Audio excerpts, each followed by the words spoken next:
Ето това е мотора, монтиран при нас преди 3 години.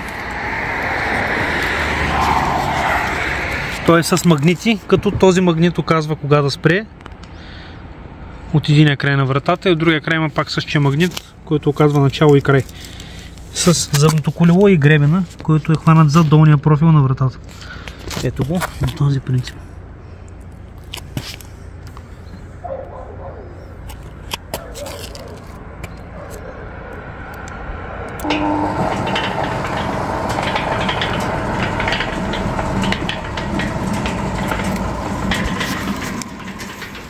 A few moments later.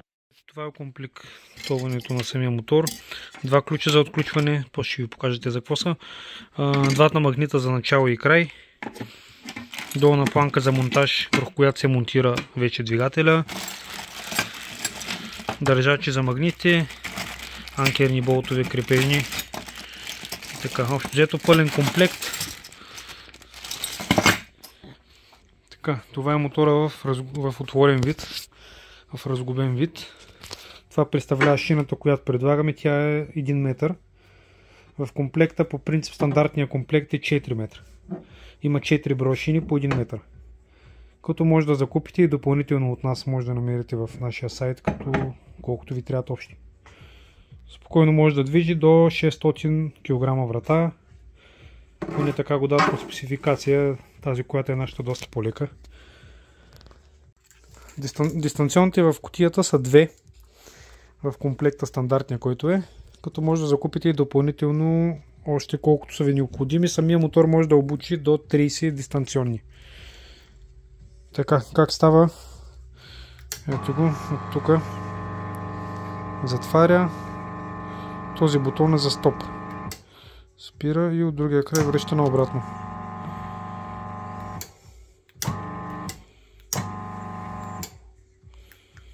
Така.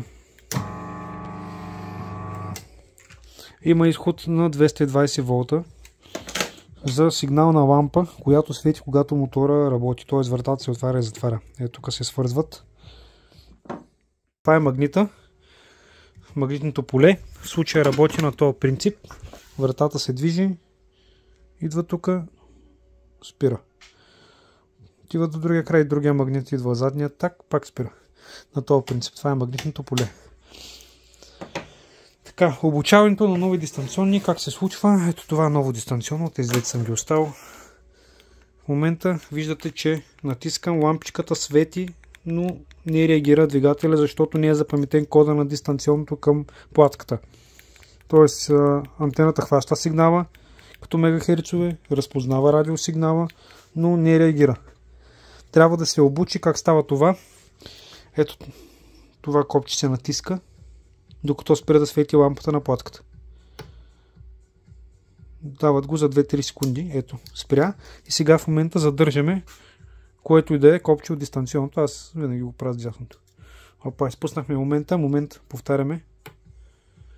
Явно трябва да сте бързи. Ето. След което се чува пил и дистанционното е вече запаметено на този принцип. Така може да обучите до 30 дистанционни на този принцип.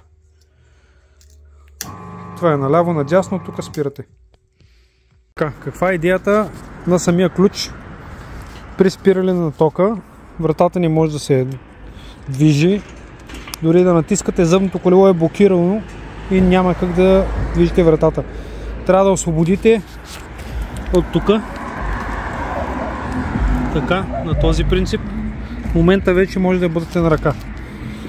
Затова се включи. Ето е.